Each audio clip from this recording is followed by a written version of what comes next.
So hi, this is Vivek and you are watching my channel. तो भाई चालू करते हैं, वापस से आते हैं अपनी सीरीज पे। और सीरीज बनती है basic statics for economics. Simple, आप चाहे बीओ में हो, चाहे बीकॉम में हो, प्रोग्राम में हो या ऑनर्स में, वो मैटर नहीं करता। बस आपकी बुक का नाम होना चाहिए बेसिक स्टैटिक्स फॉर इकोनॉमिक्स। आप आराम से पूरी सीरीज देख सकते हो। सिंपल, आज करने वाले चैप्टर नंबर 7वां चालू, जिसका नाम है क्युमुलेटिव डिस्ट्रीब्यूशन फंक्शन। कोई दिक्कत तो नहीं, बहुत अच्छी बात है।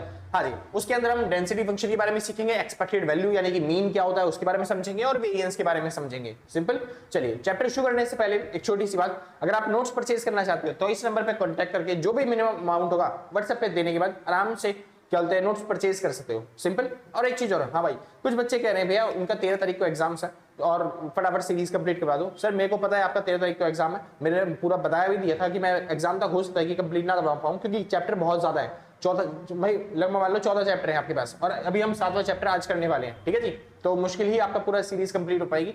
ठीक है, और ये जो सीरीज है ना सर, जो 18 तारीख को एग्जाम है ना जिनका, वहां तक पूरी कंप्लीट हो जाएगी। ठीक है जी, 18 तारीख तक जिनका एग्जाम है वहां तक मैं पूरी कंप्लीट करवा दूंगा, और उसके बाद जो जून में एग्जाम है वो भी आराम से देख पाएंगे बच्चे। ठीक है जी, चलिए तो जो बाकी बच्चे रह गए जिनका 13 तारीख को एग्जाम है, अगर आप देख रहे हो आराम से सीरीज, आप देख सकते हो, कोई दिक्कत नहीं है। पासिंग मार्क्स का इतना मैंने करवा दिया है कि आप आराम से पास हो सकते हो। बस एक बार पास्ट ईयर्स के पेपर की तैयारी पक्का करके जाना है। जो अगर अपने पास्ट ईयर्स के पेपर की तैयारी, क्वेश्चन पेपर की तैयारी कर रखी है, तो आपको पता चल जाएगा 60% जो पेपर है वो यहाँ से आ चुका है, तो आराम से आप 60% पेपर जो है वो सॉल्व कर सकते हो। ठीक है जी, बढ़िया। और क्या बोलते हैं, बाकी और एक्स्ट्रा अगर आपको तैयारी करनी है, आपको अच्छे मार्क्स स्कोर करने हैं, तो भाई आपको कोई और चैनल देखना पड़ेगा, ढूंढना पड़ेगा। ठीक है जी, और मैंने देखा था बहुत सारी प्लेलिस्ट बनी हुई है इस सब्जेक्ट के ऊपर पढ़ाने वालों की, तो आराम से अच्छे तरीके से आप कवर कर सकते हो अपने टॉपिक्स को। सिंपल सर, चलिए शुरू करते हैं। फिलहाल आगे चलते हैं। तो बात आती है सबसे पहला क्वेश्चन। देखो अब इसमें समझाने का कुछ है नहीं, पिछली बार मैं समझा चुका हूं लास्ट चैप्टर के अंदर, मतलब कि मैं बता चुका हूं कि प्रोबेबिलिटी मास फंक्शन क्या होता है, प्रोबेबिलिटी डिस्ट्रीब्यूशन फंक्शन क्या होता है, ये सब चीजें मैं बता चुका हूं पहले से ही क्या होता है। सिंपल, कोई दिक्कत तो नहीं ना, बहुत अच्छी बात है। बस हमें अब क्वेश्चन को सॉल्व करना है, यानी हमें सीखना है मीन मीडियन मोड कैसे निकालते हैं। हमें नहीं समझना कि डेंसिटी फंक्शन क्या है, हमें नहीं समझना क्युमुलेटिव डिस्ट्रीब्यूशन फंक्शन क्या होता है। वैसे मैं समझा दूंगा धीरे धीरे, लेकिन अब आपको नहीं समझना ये सब चीजें, क्योंकि एग्जाम में वो सब चीजें नहीं पूछेगा। एग्जाम में पूछेगा बताओ मीन क्या होगा, मीडियन क्या होगा, मोड क्या होगा, ये सब वैल्यू बताओ। सिंपल सर, चलिए शुरू करते हैं। फिलहाल तो देखिए क्वेश्चन कैसा आएगा। क्वेश्चन ऐसे आएंगे और आपको एग्जाम में सॉल्व करने पड़ेंगे। क्या है, ए पेयर ऑफ डाइस, एक डाइस का पेयर है, मतलब 2 डाइस है। ठीक है, thrown and the random variable x be the sum of number of appears, sum of number that appear on the 2 dice. समझिए क्या हो रहा है। क्या है, 2 डाइस को हमने ऐसे रैंडमली फेंक दिया, तो x जो वेरिएबल है हमारा, रैंडम वेरिएबल है x, उसको हम क्या मानेंगे, हम मानेंगे number of the sum of numbers that appear on the 2 dice. 2 dice के ऊपर जो भी सम आता है नंबर्स का, उनको मानेंगे। जैसे सोचिए, क्या 2 डाइस को मैंने फेंका, क्या उस पे कभी भी दोनों जो डाइसों पे जो भी वैल्यू आएगी, क्या उसका सम क्या हमेशा कभी भी एक हो सकता है? नहीं, क्योंकि अगर मान लो डाइस में नंबर लिखे हुए 1 से लेकर 6 तक, तो मिनिमम जो नंबर आएगा एक इस पे आएगा, एक दूसरे डाइस पे आएगा, तो दोनों का सम कितना हो गया, 2। तो जो मिनिमम नंबर हो सकता है वो कितना हो सकता है, 2, और मैक्सिमम नंबर कितना हो सकता है, 12। दोनों पे अगर 6 आ गए तो दोनों का जोड़ कितना हो जाएगा, 12। तो ऐसे ही जो वेरिएबल्स बन सकते हैं वो हमारे पास बनेंगे, या तो डाइस का सम 2 आ जाए, 3 आ जाए, 4, 5, 6, 7, 8, 9, 10, उसके बाद 11 और 12। हमारे पास ये नंबर्स बन चुके हैं कि इतना सम जो है वो आ सकता है डाइस के ऊपर, जो भी नंबर्स आएंगे उनका। आगे चालू करो, पक्का। चलिए, अगर आपको जानना ही है कि वो होंगे कौन से नंबर, तो उनके लिए मैं सैंपल स्पेस आपके लिए तैयार कर देता हूं कि क्या क्या नंबर दिखाई देंगे। तो आपको पता ही है, 2 डाइस अगर फेंकेंगे तो 1 1 आ सकता है, सिंपल 1 2 आ सकता है। अच्छा, ये कॉमन ही लगा रहा भाई, टाइम वेस्ट होगा वरना। ठीक है जी, 1 3 आ सकता है, 1 4 आ सकता है, 1 5 आ सकता है, 1 6 आ सकता है। 2 डाइस फेंकने पे ये सारे नंबर्स आपके पास आ सकते हैं। ठीक है जी, चलो ऐसे अगर मान लो और 2 डाइस फेंक रहे हैं, तो पहले पे 1 ना आए, पहले पे 2 आ जाए, तो ये आ सकता है 21, 22, 23, 24, 25, 26। सिंपल, ऐसे 31, 41 और क्या बोलते हैं, ये हो जाएगी आपके पास लाइन 51 और लास्ट में 61, और ऐसे ही चलता जाएगा 62, 63, 64, 65 और 66। ऐसे यहाँ पे 36, 46, 56, आप आराम से बीच की वैल्यू भर सकते हो, सिंपल सी। तो ये बनता है हमारे पास सैंपल स्पेस, यानी टोटल जो इवेंट बनते हैं वो कितने बनते हैं, वो बनते हैं हमारे पास 36। और आप ऐसे भी निकाल सकते हो 6 की पावर n करके, यानी 6 की पावर 2 करोगे, क्योंकि 2 डाइस फेंके हैं तो 6 की जगह कितना हो जाएगा, 36। तो 36 सैंपल स्पेस हमारे पास बनता है। चलिए अब हम देखते हैं इसकी फ्रीक्वेंसी क्या होगी। देखो पहले जब हम बचपन में सीखा करते थे तब हम एक्स रैंडम वेरिएबल के साथ कोई फ्रीक्वेंसी लेके चलते थे, लेकिन अब हमने सीख लिया प्रोबेबिलिटी डिस्ट्रीब्यूशन फंक्शन, और प्रोबेबिलिटी डिस्ट्रीब्यूशन फंक्शन के अंदर अब हमको फ्रीक्वेंसी नहीं लेनी, अब हमको यहाँ पे लेनी होती है प्रोबेबिलिटी। तो एक्स की अब हमें क्या लेके चलनी है, प्रोबेबिलिटी। सिंपल। चलिए प्रोबेबिलिटी देखते हैं। 2 आने की प्रोबेबिलिटी क्या है। देखो इतने सारे नंबर्स हैं, अब इनमें से बताओ किन का सम 2 आ सकता है। तो देखो बस केवल एक ही है जिसको जोड़ कितने में क्या आएगा, 2 आएगा। 1 और 1 को जोड़ेंगे तो क्या आएगा, 2। तो 36 इवेंट्स में से केवल एक इवेंट मेरे को ऐसा मिला जिसको जोड़ने में क्या आ रहा है, 2 आ रहा है। सिंपल इतना। चलिए 3 कितनों को जोड़ने पे आ रहा है, तो आपको दिख रहा होगा एक ये है और एक ये है। इन दोनों को जोड़ने पे क्या आ रहा है, 3 आ रहा है। यानी कि 2 इवेंट मेरे को मिले जिनको जोड़ने पे क्या आ रहा है, 3 आ रहा है। कोई दिक्कत नहीं, बहुत अच्छी बात है। 4 कितनों को जोड़ने पे आ रहा है, तो आप नोटिस करोगे इन तीनों वैल्यू को जोड़ने पे क्या आ रहा है, आपका 4 आ रहा है। तो बस ये हो गया 3 अपॉन में 36, ऐसे ही 4 अपॉन में 36, ऐसे ही 5 अपॉन में 36 और ऐसे ही 6 अपॉन में 36। अगली बार फिर वापस गिरने लग जाएगी वैल्यू। क्यों, क्योंकि ये जो है ना, ये वाली वेरिएबल, सॉरी ये वाले जो वैल्यूज होंगे ना, बस इन्हीं को जोड़ने पे क्या होगा, वो आएगा मतलब 7। ठीक है जी। बाकी अब उसके बाद वैल्यू गिरने लग जाएंगी वापस। तो ये हो गया 5 बटे में 36, ये हो गया ऐसे लिख देता हूं मैं 5 बटे 36, 6 बटे 36, 7 बटे 36, 8 बटे 36, सॉरी गिरानी है ना वैल्यू, सॉरी 5 4 3 2 बटे 36 और 1 बटे 36। सिंपल। तो हमने ये निकाल लिया आपका प्रोबेबिलिटी डिस्ट्रीब्यूशन फंक्शन।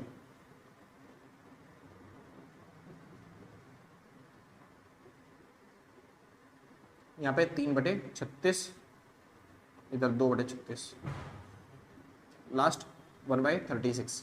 ठीक है जी, कोई दिक्कत नहीं। अब समझते हैं अब हमें क्या निकालना है। क्वेश्चन में देखो यहाँ पे तो बोला है इसने क्या निकालना है आपको, मीन। लेकिन मीन निकालने से पहले मैं आपको समझाना चाहूंगा कम्युलेटिव डिस्ट्रीब्यूशन फंक्शन क्या होता है। ये हो गया प्रोबेबिलिटी डिस्ट्रीब्यूशन फंक्शन। पूरा क्या बोलते हैं इसे, प्रोबेबिलिटी डिस्ट्रीब्यूशन फंक्शन। हमने सीख लिया प्रोबेबिलिटी डिस्ट्रीब्यूशन फंक्शन क्या होता है। अब हमें सीखना है कम्युलेटिव डिस्ट्रीब्यूशन फंक्शन क्या होता है। तो इसमें कोई तुक्के वाली बात नहीं है, कुछ ऐसा नया कुछ खास नहीं है जिसमें आपको कुछ समझ में नहीं आएगा। बहुत सिंपल है। ये हो गया प्रोबेबिलिटी डिस्ट्रीब्यूशन फंक्शन।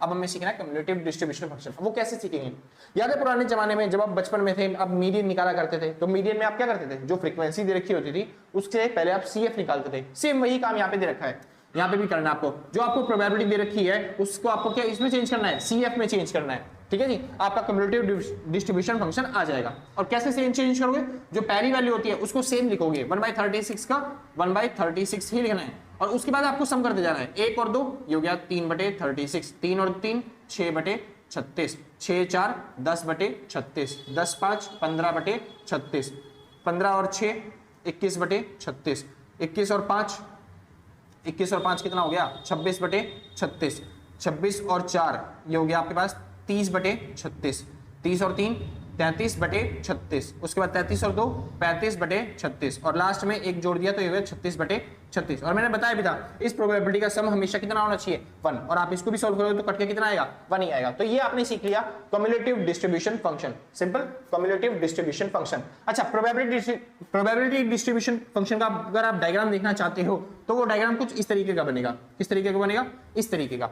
कोई दिक्कत तो नहीं, पक्की बात। फ्रीक्वेंसी है, कभी बढ़ रही है कभी घट रही है, ऐसे बनेगा। लेकिन जो कम्युलेटिव डिस्ट्रीब्यूशन फंक्शन है इसका डायग्राम देखना चाहते हो, ये हमेशा लेस देन सीरीज में, मतलब मोर देन सीरीज में बनता है। यानी कि पहले स्टार्टिंग में छोटा होता है लेकिन धीरे धीरे क्या होता जाता है, वो बढ़ती जाती है वैल्यू। सिंपल, घटेगा नहीं, लगातार बढ़ती जा रही है वैल्यू। इसको बोलते हैं पीडीएफ और इसको बोलते हैं सीडीएफ। सिंपल, कोई दिक्कत तो नहीं। लेकिन ये जो फंक्शन मैंने बनाए हैं, ये जो ग्राफ मैंने बनाए हैं, ये इनके नहीं है, पीडीएफ और सीडीएफ के नहीं है। ये तो प्रोबेबिलिटी डिस्ट्रीब्यूशन फंक्शन है, ये कम्युलेटिव डिस्ट्रीब्यूशन फंक्शन है। ये जो डायग्राम है ये है प्रोबेबिलिटी डेंसिटी फंक्शन के, डेंसिटी फंक्शन के। सिंपल जी। और ये है कम्युलेटिव डेंसिटी फंक्शन।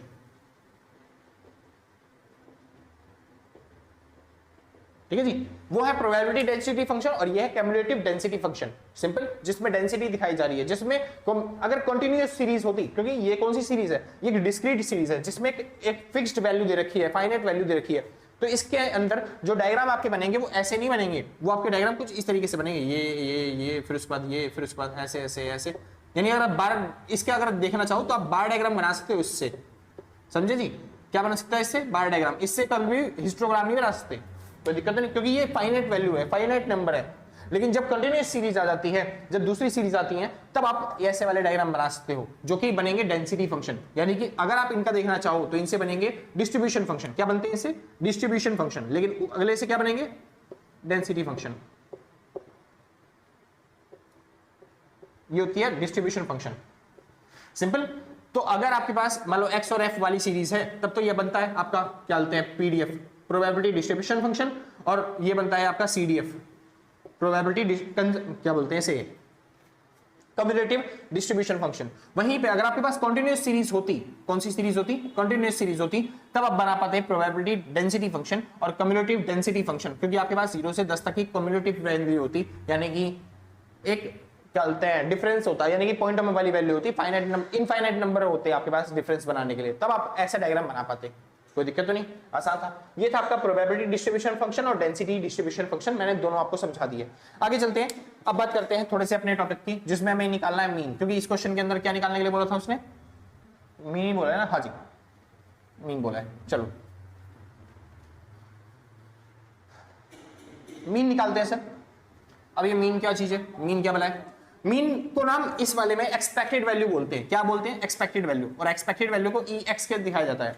और यहाँ पे देखो पुराने जमाने में मीन कैसे निकालते थे? हम निकालते थे मल्टीप्लाई, टोटल और डिवाइड करके। सिंपल ना? सेम वैसे यहाँ पे भी करना है। आपके लिए जो फ्रीक्वेंसी का काम कर रहा है वो ये कर रहा है, प्रोबेबिलिटी, है ना जी? तो इन दोनों को बस मल्टीप्लाई करना है, आपको यहाँ पे लिख देना है। जैसे कि 2 1 जा 2, 3 2 जा 6 अपॉन में 36, 4 3 जा 12 बाई 36, 5 4 जा 20 बाई 36, 6 5 जा 30 बाई 36, 7 6 जा 42 बाई 36, 8 5 जा 40 बाई 36, 9 4 जा 36 बाई 36, और चलते 10 3 जा 30 बाई 36, 11 2 जा 22 बाई 36, और उसके बाद 12 1 जा 12 बाई 36। चलिए जी, तो आपने क्या निकाल लिया? मल्टीप्लाई कर लिया। अब बस आपको टोटल करना होता है, फ्रीक्वेंसी से डिवाइड करना होता है। सिंपल ना? मीन निकालने के लिए। चलिए जी, एक बार टोटल कर लेते हैं। तो हमको दिखाई दे रहा है 2 2 6 8 8 और 2 10 10 और 10 20 20 20 40 40 50 60 70 70 80 90 100 110 110 110 112 112 और उसके बाद 40 और जोड़ दिए, 112 112 और 40 152। ठीक है जी, और 152 और 36 और जोड़ने हैं, तो ये हो जाएगा 8 और ये हो जाएगा 8। सिंपल जी। चलो उसके बाद ये कितना था? 30 था 36 था? 30 है जी।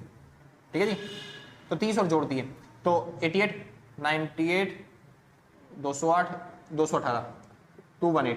ठीक है जी, 218 हो गया, 218 और 22 ये हो गया 20 40 240 250 256, तो हो गया 256 अपॉन में 36। कोई दिक्कत नहीं। बस अब इसको किससे डिवाइड करना है? फ्रीक्वेंसी से। तो बस अब देखो फ्रीक्वेंसी क्या है? 1 है, तो 1 से डिवाइड करने पे क्या आंसर आएगा? वही आंसर आएगा। तो बस ये आपका आंसर बन गया किसका? मीन का, या फिर आप कह सकते हो एक्सपेक्टेड वैल्यू का। तो मीन आपका कितना आ गया? एक्सपेक्टेड वैल्यू आपकी कितनी आ गई? तो आप बोल सकते हो हमने कैसे निकाला? सिग्मा एक्स और px को मल्टीप्लाई करके। ठीक है जी, तो आपने इस तरीके से निकाला और क्या हुआ? आपका आंसर आया 256 अपॉन में 36, और इसको अगर डिवाइड करोगे तो फिर कितना आएगा? ये हो गया 18, 2 से काटा तो ये हो गया 1, 2 2 4, 2 8 16, और उसके बाद फिर से 2 से 9, ये हो गया 64, और 9 है 9 6 54, 9 6 54, तो आपका आंसर कितना आ गया? 6 नहीं, 9 6 54, 9 7 63, कुछ तो गड़बड़ है। 9 7 63, एक सेकंड, कुछ तो गड़बड़ हुई है, कहीं तो गड़बड़ है, कुछ तो गड़बड़ हो रही है। ठीक है जी, तो क्या गड़बड़ हो रही है एक बार देखते हैं। 18 हो गया, यहाँ पे हो गया 1 2 8, ठीक है, इसका आधा किया 64, 9 7 63, 7 पॉइंट कुछ आपके लगभग आ रहा है, तो मतलब कि मैंने यहाँ पे कुछ ना कुछ गड़बड़ वैल्यू लिख रखी है। ठीक है जी, एक बार चेक कर लेना, आपका आंसर जो है यहाँ पे वो 7 के आसपास आना चाहिए, क्योंकि इसका जो मीन होगा वो 7 के आसपास होगा। ठीक है जी, हमारा भी वही आ रहा है, लेकिन भाई वही है कि 7.1 कुछ चला जा रहा है, क्योंकि मेरे को लग रहा है कि मैंने यहीं पे कैलकुलेशन में कुछ गड़बड़ घट दिया, घोटाला कर दिया है। ठीक है जी, 2 1 2, 3 3 6, 4 3 12, बाकी चलो ठीक है, इतना समझ आ गया ना? कोई दिक्कत तो नहीं ना? बस तो आपको जो भी वैल्यू है अप्रोक्स में करके लिख देना, जो आपको मीन आ जाए, खत्म काम। पक्की बात? कोई दिक्कत तो नहीं? हाँ जी, तो इस तरीके से क्वेश्चन आएगा और आपसे बोलेगा एक्सपेक्टेड वैल्यू निकालो या फिर मीन निकालो, तो आप इस तरीके से आराम से क्वेश्चन सॉल्व कर सकते हो। आसान था ना? बढ़िया, बहुत अच्छी बात है। आगे चलते हैं, हम एक क्वेश्चन और कर लेते हैं। अच्छा हाँ, अभी तो वेरिएंस निकालना सीख रहे हैं भाई, एक थोड़ा बड़ा क्वेश्चन है तो इसमें वेरिएंस ना करते, क्योंकि वेरिएंस नहीं करते, क्योंकि ज्यादा क्या होता है मेहनत बर्बाद होगी, ज्यादा टाइम वेस्ट होगा। एक काम करते हैं, दूसरा क्वेश्चन भी कर लेते हैं, उसमें हम वेरिएंस भी निकालना सिखा देंगे आपको, ठीक है जी। तो जिसको नोट करना है फटाफट से नोट करो, फिर हम आगे चलते हैं, ठीक है भाई, बढ़िया, बहुत अच्छे। हाँ भाई, तो शुरू करते हैं, आते हैं अपने दूसरे क्वेश्चन पे। तो शुरू करते हैं भाई और आते हैं अपने दूसरे क्वेश्चन पे। दूसरा क्वेश्चन कह रहा है, a coin is tossed, coin जो है वो टॉस किया गया हमारे द्वारा, कितनी बार? 4 बार, ठीक है जी। And rent at random variable x is number of heads obtain from toss, toss से जो नंबर ऑफ हेड्स आ रहे हैं उसको हम रैंडम वेरिएबल x मान रहे हैं। तो x किसको माना? जो भी हमारे पास हेड आएगा उसको। सिंपल। चलिए, क्या रहा है, आपको निकालना है CDF, जो कि हमको पता ही है, ठीक है। कमिंग एक्सपेक्टेड वैल्यू यानी मीन निकालना और वेरिएंस भी निकालना है। चलिए शुरू करें, कोई दिक्कत नहीं। चलिए, अब हमने 4 रैंडम वेरिएबल, मतलब 4 बार कॉइन टॉस किया है। अब 4 बार कॉइन टॉस किया तो फिर उसके रैंडम वेरिएबल यानी कि सैंपल स्पेस क्या बनेंगे पहले वो देख लेते हैं, ठीक है। इसका फॉर्मूला होता है 2 की पावर n, 4 है 2 की पावर 4 यानी 4 से 16, यानी कि आपका जो सैंपल स्पेस बनेगा वो कितना बनेगा? 16। अब 16 में कौन कौन सी वैल्यू आएगी वो देख लेते हैं। तो एक काम करते हैं, इजी तरीके से करने के लिए हम एक बार करते हैं, 8 बार हेड लिख लेते हैं, 8 बार टेल, 4 5 6 7 8, ठीक है जी। 8 बार हेड हो गया, 8 बार टेल, 1 2 3 4 5 6 7 8, ठीक है जी। 8 बार टेल हो चुका हमारी तरफ से। चलो जी, तो ये तो हो गया पहले कॉइन पे क्या क्या आता है, वो तो हेड आता है, वो टेल आता है। अब दूसरा कॉइन देखते हैं, दूसरे कॉइन पे 4 बार हेड कर देते हैं, 1 2 3 4 और 4 बार टेल, यहां पे 4 बार हेड और 4 बार टेल। हो सकता है ना कि हेड आ जाए टेल आ जाए, हेड टेल कुछ भी आ सकता है। अगले पे, तो अगले पे करते हैं फटाफट से, एक मतलब 2 बार हेड 2 बार टेल, ठीक है जी। तो क्या head head tail tail, head head tail tail, head head tail tail, head head tail tail. Simple. Last वाले पे एक बार हेड एक बार टेल, तो एक बार हेड एक बार टेल, एक बार head tail, head tail, head tail, head tail, head tail, head tail, head और टेल। तो ये बन गया हमारे पास सैंपल स्पेस, और टोटल सैंपल स्पेस आप देखोगे तो हमारे पास कितने हैं? 16, ठीक है जी। अब देखो, सबसे पहले नंबर ऑफ हेड्स वो कह रहा था, नंबर ऑफ हेड्स कितने आएंगे उस हिसाब से आपको बनाना है। तो मैं बनाता हूं, पहला एक भी हेड ना आए, दूसरे पे एक हेड आ जाए, तीसरे पे 2 हेड हो जाए, तीसरे पे 3 हेड हो जाए और अगले पे 4 हेड हो जाए। तो 4 से ज्यादा तो हेड आ ही नहीं सकते, क्योंकि हमने कॉइन को 4 बार ही तो टॉस किया मैक्सिमम वैल्यू, है ना जी। चलो जी, तो चालू करते हैं। अब बात आती है प्रोबेबिलिटी की। तो जीरो हेड आने के चांसेस क्या है कि एक भी हेड ना आए। तो बस यहां पे दिखाई दे रहा है केवल एक, 4 बार टेल, चारों बार टेल आ जाए, तो एक ही प्रोबेबिलिटी दिखाई दे रही है मेरे को, कितने में से? 16 में से। एक बार हेड आने की प्रोबेबिलिटी क्या है? देखो, एक बार हेड आने की प्रोबेबिलिटी तो आपको दिखाई दे रहा होगा कहां पे एक बार हेड है। तो देखो जी, इन सब में तो 2 बार हेड है, यहां पे भी 2 बार है, 2 बार हेड है, 2 बार हेड है। ये लास्ट वैल्यू दिखाई दे रही है, इसमें 1 बार हेड है। यहां पे देख लेते हैं, 2 बार हेड 2 बार हेड 2 बार हेड, यहां पे एक वैल्यू दिखाई दे रही है, इसमें चलते हैं 1 बार हेड है और 2 बार हेड हो गया, इसमें भी 1 बार हेड है और इसमें भी 1 बार हेड है, ठीक है जी। तो हमको 4 वैल्यू दिखाई दी जहां पे 1 बार हेड है, ठीक है जी। तो ये हो गया 4/16। 2 बार हेड आने की प्रोबेबिलिटी देखो, 2 बार हेड आने की प्रोबेबिलिटी, तो मैं इसको हटा देता हूं। चलो जी, 2 बार हेड आने की प्रोबेबिलिटी क्या? ये हो चुकी है वैल्यू। 2 बार हेड आने की प्रोबेबिलिटी ये तो नहीं है, यहाँ पे 3 बार है, 3 बार है, ये रहा भाई 2 बार हेड आने की प्रोबेबिलिटी, एक ये रहा, एक ये रहा, एक यहाँ पे है और एक यहाँ पे है, ठीक है जी। इधर देख लेते हैं, 2 बार हेड 2 बार हेड, ये रहा एक वैल्यू ये वाली है, 2 बार हेड 2 बार हेड ये वैल्यू है और एक वैल्यू बस यही है। तो इधर हो गए 3, इधर हो गए 4। ऐसे कैसे हो रहा है यार? 2 बार हेड आने हैं ना, 2 बार हेड आने की प्रोबेबिलिटी, चलो देखते हैं फिर। तो 3 4 7, तो इधर हो गया 7/16, कुछ ना कुछ तो गड़बड़ होती है, देखते हैं एक बार क्या हो रहा है। तो अब 3 बार हेड आना है और 4 बार हेड, 4 बार तो हमें पता ही है कि एक ही है, तो 4/16 लिख देते हैं सीधा। और क्या लेते हैं, हमें देखना है 3 बार हेड कहाँ पे है। तो 3 बार हेड एक ये वाली वैल्यू है, ठीक है जी, एक ये वाली वैल्यू है, और 3 बार हेड एक ये वैल्यू है, 3 बार हेड नहीं, 3 बार हेड एक ही वैल्यू है, 3 बार हेड नहीं है, 3 बार हेड, बाकी और कहीं नहीं भाई। तो 4 वैल्यू दिखाई दी मेरे को जहाँ पे 3 बार हेड है, तो 4/16। अब सिंपल सी बात है, अगर आपके इसका जोड़ 1 आ रहा है तब तो आपका क्वेश्चन सही है, मतलब आंसर सही है, वरना गलत है आपका आंसर। तो देख लो भैया, 4 1 5, 4 1 5, 5 5 हो गया 10 10 और ये हो गया 7 17, तो ऐसे कैसे बोलता है भाई, गलत कैसे हो रहा है? तो मैंने एक वैल्यू को 2 बार ले लिया क्या? ये वाली गलत वैल्यू हो गई भाई, यहाँ पे मैंने 2 बार हेड वाले में गिन लिया इसको, ये 3 बार हेड वाला ही है, ठीक है जी। तो ये वाला नहीं लेना चाहिए मेरे को। यहाँ पे कितना आएगा बस खाली, तो 6 आएगा, सिंपल। तो आप देखोगे ना, तो 4 और 1 5, 4 और 1 5, 5 5 10, 10 और 6 16, तो 16 से 16 कट जाएगा, टोटल आ गया आपका 1, सिंपल। तो इससे आप चेक कर सकते हो कि भाई आपकी फ्रीक्वेंसी का टोटल सही आ रहा है, आपने प्रोबेबिलिटी जो लिखी है वो सही लिखी है या फिर गलत लिखी है। तो ये हो गया आपका प्रोबेबिलिटी डिस्ट्रीब्यूशन फंक्शन। अब हमें देखना है कम्युलेटिव डिस्ट्रीब्यूशन फंक्शन, इसको कैसे बनाएंगे? तो हमें देखना है CDF, क्योंकि क्वेश्चन वाले ने बोला है ना भाई CDF निकालने के लिए, निकाल लेते हैं फिर। तो बस कुछ नहीं करना, आपको जोड़ते जाना है। तो ये हो गया 1/16, ये हो गया 4 और 1 5/16, ये हो गया 5 6 11/16, और उसके बाद 11 4 15/16, और अगला हो गया 16/16, यानी कि प्रोबेबिलिटी हो गई 1, सिंपल। कोई दिक्कत तो नहीं, बहुत अच्छी बात है। आगे चलते हैं। अब हमें क्या निकालना है? अगला एक्सपेक्टेड वैल्यू यानी कि मीन निकालना है। अब मीन निकालने के लिए हमें निकालना पड़ेगा एक्सपेक्टेड वैल्यू, जिसके लिए क्या करना होता है, px को मल्टीप्लाई करना है x वेरिएबल से। तो x गुणा में 0, ये हो गया 0, 4 1 जा 4/16, 6 दूनी 12/16, 4 तिया 12/16, 4 एकम 4/16। अब कुछ नहीं करना है, इसका टोटल करना है। तो 12 12 हो गया कितना, 24, 24 और 4 4 8, 24 और 8 ये हो जाता है आपके पास कितना, 32। तो 32/16, और 32 को जब 16 से डिवाइड करेंगे तो आपका आंसर कितना आ जाएगा? तो भाई यहाँ पे मैं निकाल रहा हूँ मीन, मीन मतलब एक्सपेक्टेड वैल्यू, जो कि आपका आएगा sigma x multiply by px, ठीक है जी। चलो, और इसको हमने कर देते हैं मल्टीप्लाई, तो हो गया 32/16, जिसकी वैल्यू कितनी आ गई, 2। तो आपका मीन कितना आ गया, 2, ये आपका मीन वैल्यू है।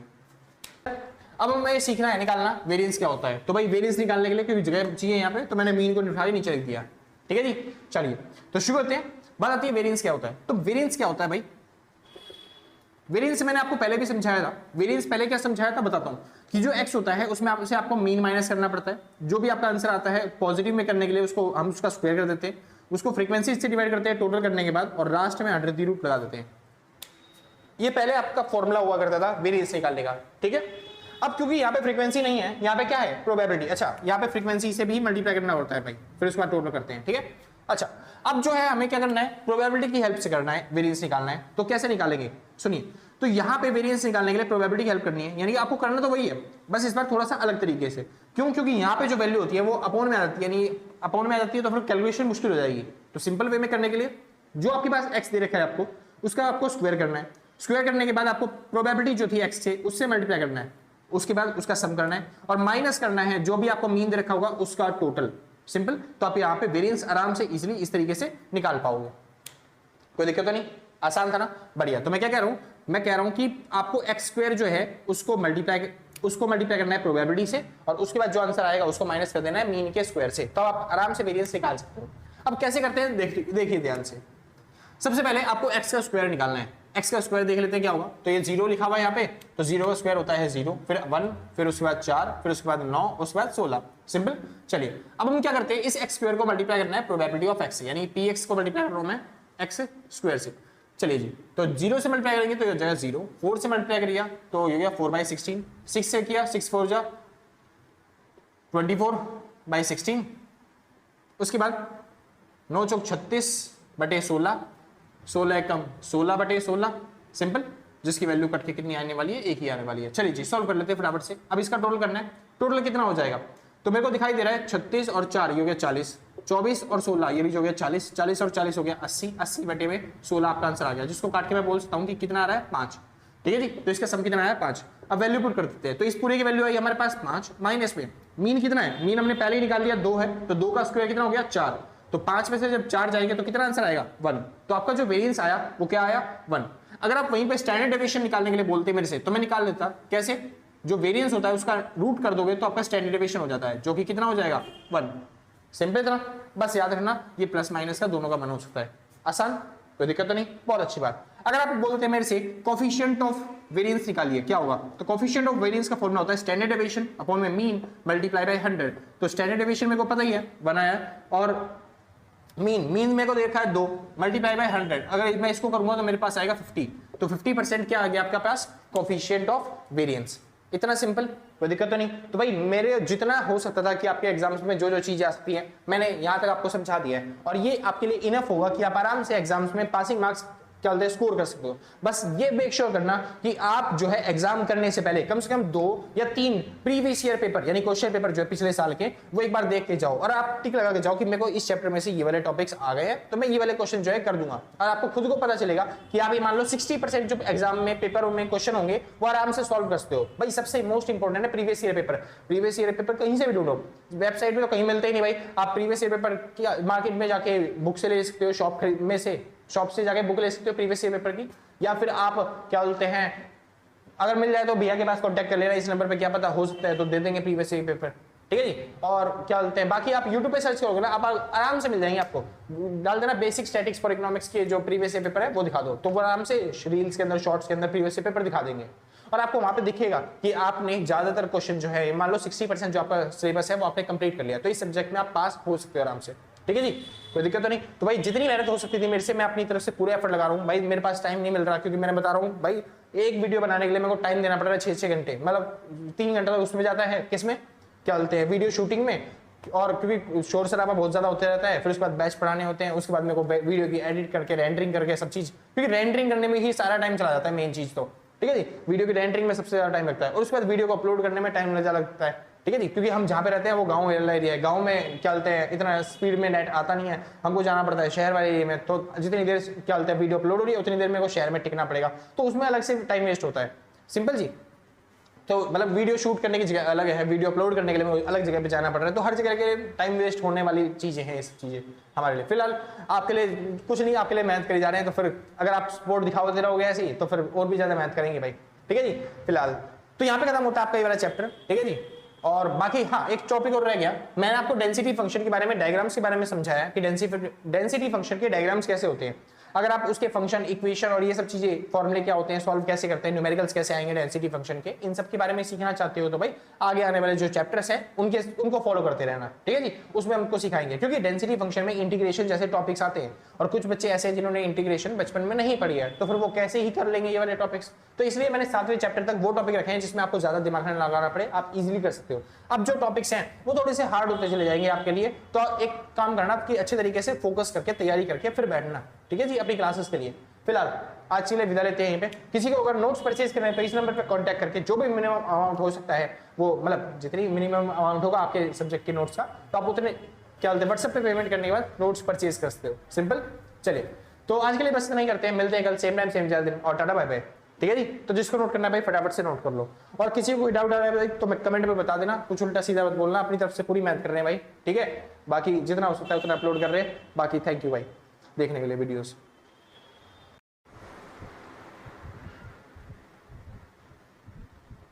हाँ भाई तो चलिए, तो सर अभी हमारे पास थोड़ा सा टाइम और है तो क्या करते हैं, एक काम करते हैं हम ना थोड़ा सा एक और क्वेश्चन कर लेते हैं जिसके अंदर हम प्रोबेबिलिटी डेंसिटी फंक्शन और कम्युलेटिव डेंसिटी फंक्शन दोनों निकालना सीखते हैं कि क्या चीजें होती है और किस तरीके के क्वेश्चन बन सकते हैं। सिंपल, ज्यादा मुश्किल टॉपिक नहीं है, जो मैक्सिमम पार्ट था ना जैसे डायग्राम्स वाला पार्ट हो गया या फिर थ्योरी वाला पार्ट हो गया वो आपको आ चुका है, ठीक है जी। अगर न्यूमेरिकल आ गया तो फिर उसको कैसे करेंगे केस में वो एक बार समझा देता हूँ ताकि आप इजीली कर पाओ, ठीक है जी। मेन क्वेश्चन जो आपके एग्जाम में आएंगे वो ऐसे क्वेश्चन आते हैं, ऐसे क्वेश्चन मुश्किल देखने को मिलते हैं, हाँ लेकिन ये नहीं कह रहा है कि आते नहीं है, ये मान लो 10 में से 4 बार ये वाले क्वेश्चन भी आ जाते हैं, ठीक है जी। चलिए तो शुरू करते हैं, फिलहाल अपना क्वेश्चन चालू करते हैं। फिलहाल तो मैंने आपको बताया कि प्रोबेबिलिटी डेंसिटी फंक्शन क्या है और कॉन्टिन्यूटी क्या बोलते हैं उसे, कम्युलेटिव डेंसिटी फंक्शन क्या है, ठीक है जी। दोनों चीजें बता चुका हूं, ठीक है जी।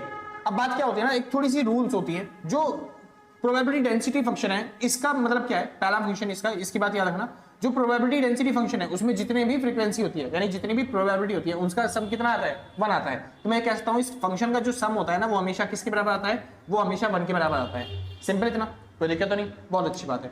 और दूसरी बात मैं ये कह सकता हूं जो कम्युलेटिव है ना, कम्युलेटिव डेंसिटी फंक्शन ये कैसे निकलता है, ये निकलता है प्रोबेबिलिटी डेंसिटी फंक्शन का समेशन करने पे या फिर आप कह सकते हो इसको जोड़ने पे, है ना सी।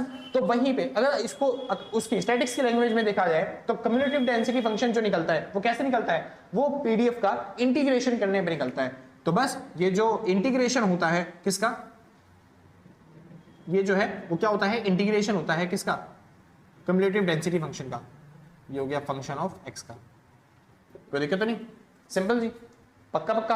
तो बस जैसे ही आप इंटीग्रेशन करोगे वैसे क्या बन जाएगा आपका जो प्रोबेबिलिटी डेंसिटी फंक्शन है वो बन जाता है आपका क्यूमुलेटिव डेंसिटी फंक्शन। वहीं पे अगर आप दूसरा समझना चाहते हो कि क्यूमुलेटिव डेंसिटी फंक्शन अगर आपको दे रखा है और आप प्रोबेबिलिटी डेंसिटी फंक्शन निकालना चाहते हो तो बस आपको डेरिवेटिव करना पड़ेगा।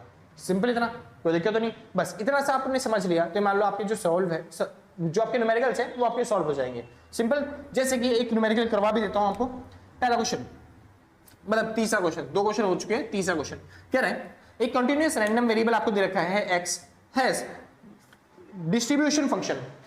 एक सेकंड भाई, हाँ भाई श्योर दें, आते हैं अपने टॉपिक पे, ठीक है जी।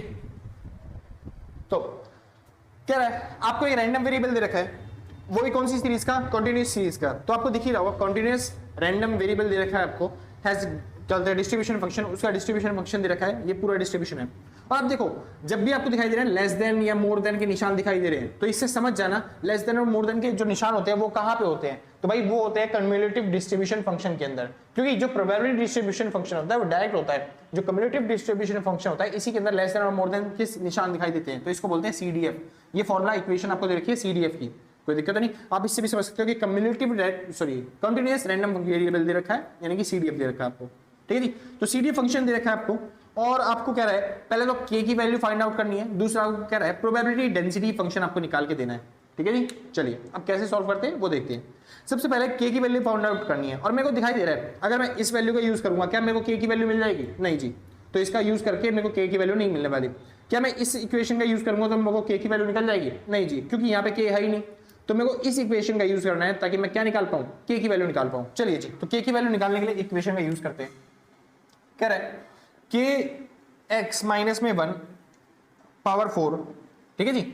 और ये आपको इक्वेशन दे रखी है और कह रहा है इसकी जो लिमिट है वो दे रखी है आपको कितनी, फंक्शन की, वो है 1 से 3 के बीच, ठीक है जी, 1 से 3 के बीच। तो 1 से 3 के बीच की लिमिट है। अब मैं क्या कैसे सॉल्व करके इसको आराम से निकाल सकता हूँ k की वैल्यू। तो सिंपली सी बात है, अब यहाँ पे कुछ चेंज वेंज करने के लिए नहीं कह रहा, कुछ चीजें दुड़कम तिड़कम वुड़कम कुछ लगाने के लिए कह नहीं रहा, तो हम सीधी बात रखेंगे पीडीएफ का फॉर्मूला आपको दिखा रखा है कि आपको मैंने बताया था कि इनका समीशन कितना होता है, 1 के बराबर होता है। यानी जितनी भी फ्रीक्वेंसी होती है, जितनी भी प्रोबेबिलिटी होती है, उनका सम किसके बराबर होता है, 1 के बराबर होता है। तो जो भी इक्वेशन दे रखी है आपको, इसका इक्वेशन का सम जो लिख दो किसके बराबर, कि ये 1 के बराबर होता है। तो मैं इस पूरी इक्वेशन को लिख देता हूं कि ये किसके बराबर है, 1 के बराबर। तो x माइनस में 1 की पावर 4 इक्वल टू में 1। कोई दिक्कत तो नहीं, आसान था, सिंपल। आपको भी ऐसे ही करके आना है, इसमें कोई तिकड़म लगाने की जरूरत नहीं है, इसमें कुछ दिमाग लगाने की जरूरत नहीं है ज्यादा। हाँ, बस अब ये दिमाग लगाना है कि मैं x की वैल्यू क्या लिखूं, क्या लगाना है कि x की वैल्यू क्या लिखूं, क्योंकि यहाँ पे दो वैल्यू दिखाई दे रही है, एक वैल्यू दिखाई दे रही है और एक वैल्यू दिखाई दे रही है 3। अब 1 और 3 में से मैं कौन सी वैल्यू ऐसी पुट करूं जहां पे मेरी k की वैल्यू निकल के आ जाए, ठीक है जी। अब देखिए, अगर मैं एक वैल्यू पुट करता हूं, सबसे पहले एक वैल्यू पुट कर, दोनों पुट करके देखो k की वैल्यू क्या आ रही है। अगर मैं एक पुट करके देखता हूं तो यहाँ पे एक पुट करूंगा तो फिर इसकी वैल्यू 0 हो जाएगी और इसकी वैल्यू 0 हो जाएगी और k की वैल्यू 1 आ जाएगी, सिंपल जी।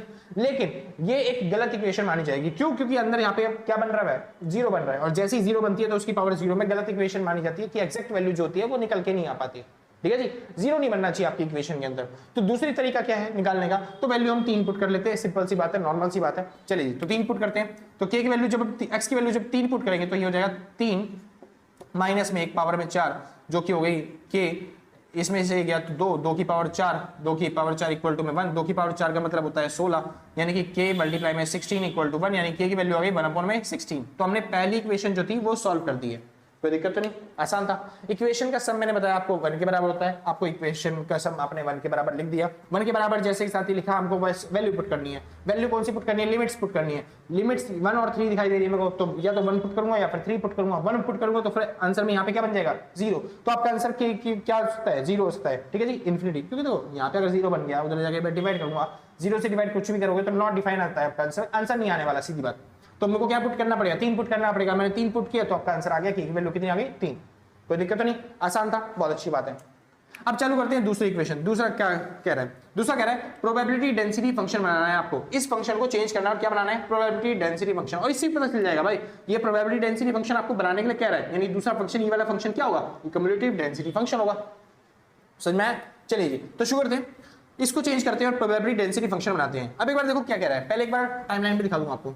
कह रहा है यहां से लेके यहां तक का डाटा है आपके पास, इसको हम बोलेंगे माइनस का इन्फिनिटी, इसको बोलेंगे माइनस का इन्फिनिटी, प्लस का इन्फिनिटी, ठीक है जी।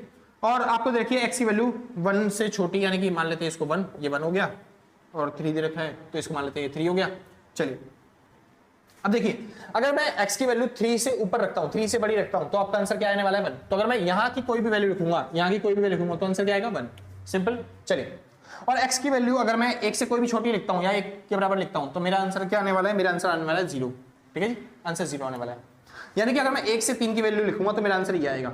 यानी कि यहां से लेके मैं यहां तक की कोई भी वैल्यू लिखूंगा तो आंसर आएगा कि x माइनस में 1 की पावर 4।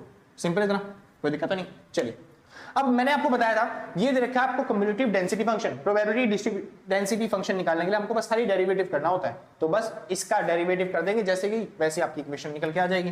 तो देख लीजिए, चलिए डेरिवेटिव करते हैं।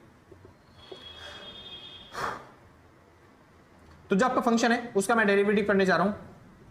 ठीक है जी, तो इसका डेरिवेटिव, 0 का डेरिवेटिव क्या होता है? 0 एक कांस्टेंट होता है, उसका डेरिवेटिव क्या होता है? हमेशा 0 होता है। तो बस इसका डेरिवेटिव क्या आ गया? 0। तो ये तो हमें कोई फंक्शन बना के देगा नहीं।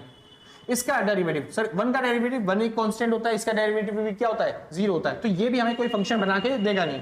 ठीक है जी, ये भी क्रॉस हो गया, काट हो गया। बस बच गई ये वाली इक्वेशन, यही हमको दे सकती है। इसी से लास्ट उम्मीद है हमारी, यही क्या फंक्शन बना के देगी तो देगी, वरना और कुछ नहीं। तो बस इसका आपको क्या करना है? डेरिवेटिव करना है। चलिए जी, तो इसका डेरिवेटिव कैसे करते हैं? देखिए, k तो एक कांस्टेंट है, k को k लिख देंगे, इसको सॉल्व करेंगे। ये 4 ऊपर पावर का है, डेरिवेटिव करते ही साथ ही भाई, अगर आपको डेरिवेटिव नहीं आता तो मैं आपसे माफी चाहूंगा कि सर आपके लिए मुश्किल पड़ जाएगा न्यूमेरिकल करना। बाकी अभी तक तो आपको डेरिवेटिव आता ही होगा, बाकी आप सीख लोगे। डेरिवेटिव कैसे करते हैं? जो पावर होती है वो पावर उतर के आगे आ जाती है, तो 4 उतर के आगे आएगा, और जो पावर होती है उसमें से एक माइनस कर दिया जाता है। तो x माइनस में 1 की पावर जो होती है वो 3 बच जाएगी यहाँ पे। सिंपल, कोई दिक्कत नहीं। और ये जो x होगा, अब इसको भी अलग से डेरिवेटिव करना पड़ेगा। अब x, क्योंकि ये खाली आके x है, तो अगर यहाँ पे x स्क्वायर होता तो फिर मैं उसको 2x लिख के डेरिवेटिव करके अलग यहाँ पे लिख देता साइड में। लेकिन यहाँ पे सिंपल सा x है, तो इसमें कुछ छेड़छाड़ करनी नहीं। x का डेरिवेटिव करोगे तो आपका 1 आंसर आएगा। 1 को चाहे आप यहाँ पे मल्टीप्लाई करो, चाहे मत करो, मर्जी आपकी। सिंपल सा, तो ये हो गया आपका डेरिवेटिव। और ये बन गई आपकी पूरी पूरी इक्वेशन, जो कि कौन सी है? ये है प्रोबेबिलिटी डेंसिटी फंक्शन। ठीक है जी, तो प्रोबेबिलिटी डेंसिटी फंक्शन आपने निकाल दिया। कैसे निकाला? बस डेरिवेटिव करके, और कुछ करना ही नहीं था आपको इस क्वेश्चन के अंदर। आसान था ना भाई? पक्का पक्का? और कुछ रह गया? अच्छा हाँ, एक चीज और रह गई भाई, k की वैल्यू पुट करनी, क्योंकि हमने k की वैल्यू निकाली है। k की वैल्यू पुट करो, आपका फंक्शन जो है वो k की फॉर्म में नहीं होना चाहिए, एग्जैक्ट फंक्शन होना चाहिए। चलिए जी, तो 1/16 मैंने पुट किया, मल्टीप्लाई में 4 हो गया, x माइनस में 1/3 हो गया, इससे कट गया, तो आपका जो फंक्शन बचेगा वो बचेगा 1/4 x माइनस में 1 की पावर 3। सिंपल जी, तो ये आपका मेन फंक्शन है जो आपका प्रोबेबिलिटी डेंसिटी फंक्शन कहलाएगा। आसान था जरा? कोई डाउट्स? पक्का बात, बहुत अच्छी। तो यहाँ पे खत्म होता है आपका पूरा पूरा चैप्टर। होप करता हूँ कि आपको ये चैप्टर अच्छा लगा होगा। अगर अच्छा लगा है तो वीडियो को लाइक शेयर सब्सक्राइब करके पक्का जाना, और आपने अगर पहले से कर रखा है तो सच बता रहा हूँ भाई साहब, दिल से, कलेजों से, गुर्दों से, पेपरों से, तरीके अंग से थैंक यू। ठीक है जी, तो इसमें टाटा बाय बाय नहीं बोलने वाला भाई, क्योंकि ये लास्ट कंसेप्ट था। मैंने अलग सोचा कि अलग वीडियो बनाने से अच्छा इसी वीडियो के अंदर कंप्लीट कर देते हैं, ताकि आपका 7वां चैप्टर जो है वो पूरा तरीके से कंप्लीट हो जाए। तो यहाँ पे खत्म होता है आपका पूरा 7वां चैप्टर। अब 8वां चैप्टर चालू करेंगे, जो कि बेसिक सा थ्योरी का चैप्टर है, तो हम जल्दी जल्दी कवर भी कर लेंगे उसको। ठीक है जी, उसके अंदर से कोई न्यूमेरिकल ज्यादा है नहीं फिलहाल। तो जिसको नोट करना है फटाफट से नोट करो, फिर हम आगे चलते हैं। Bye bye. आगे क्या चलना है? Bye bye.